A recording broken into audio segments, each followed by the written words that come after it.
साथियों, जरा फिर से हाथ करके बताइए, मैं जो कहूंगा मेरी बात मानोगे? ऐसा नहीं, सबका हाथ ऊपर होना चाहिए, उधर भी। मेरी बात मानोगे? पक्का मानोगे? इतना कर लीजिए, देश आगे बढ़ जाएगा। तो मेरे लिए नहीं, मैं आपसे देश के लिए मांग रहा हूं। मैं आपसे आपके बच्चों के उज्जवल भविष्य के लिए मांग रहा हूं।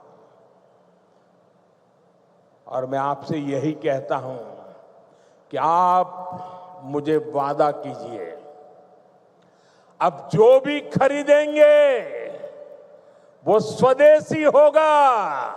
खरीदेंगे, स्वदेशी खरीदेंगे, मेड इन इंडिया खरीदेंगे।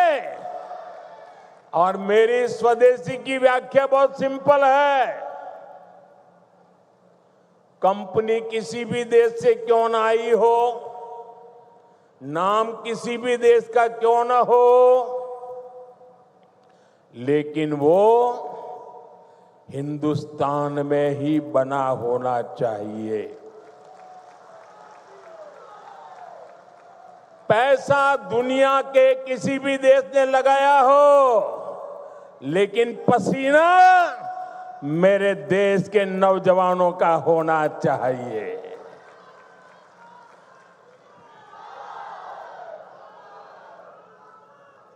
उस जो भी मेड इन इंडिया होगा, उसमें मेरे भारत की मिट्टी की महक होनी चाहिए। ऐसा सामान खरीदेंगे रे? खरीदेंगे रे? जरा हाथ ऊपर करके बताइए, खरीदेंगे रे? सबके साथ जोर से बताइए, खरीदेंगे? जोर से बताइए, खरीदेंगे? किसी को गिफ्ट देना है तो स्वदेशी देंगे। और जो दुकानदार माल बेचता है, मैं उसको कहना चाहता हूं, दुकान पे बोर्ड लगाइए। लगाएंगे? अपने गांव की हर दुकान पे बोर्ड लगाएंगे।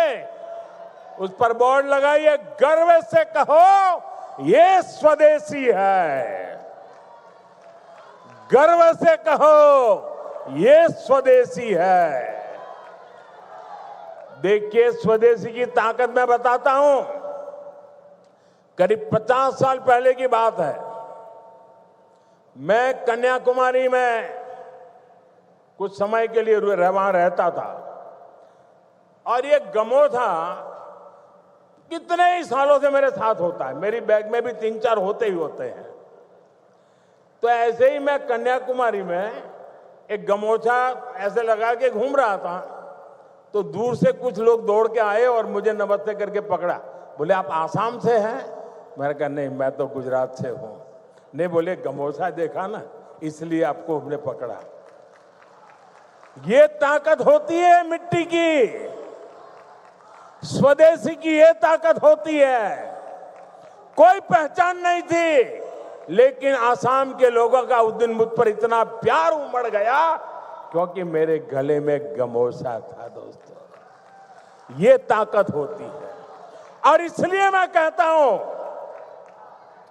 आप मुझे वादा करिए, हम स्वदेशी खरीदेंगे। वोकल फॉर लोकल, लोकल के लिए वोकल हो, इसके लिए हम सबका प्रयास देश को मजबूत करेगा।